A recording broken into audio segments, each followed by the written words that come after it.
John chapter 3 records Jesus speaking with a man who was a well-known religious leader in his day.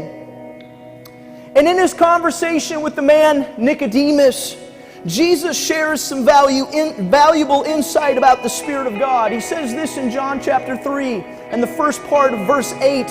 He says, "The wind blows where it pleases. You hear its sound, but you cannot tell where it's coming from or where it's going. Like an unceasing prevailing wind up on Cloud Peak, or the breath of the words of an almighty God creating the world." What Jesus is telling Nicodemus is that the wind of His Spirit is not subject to the voice of any earthly power.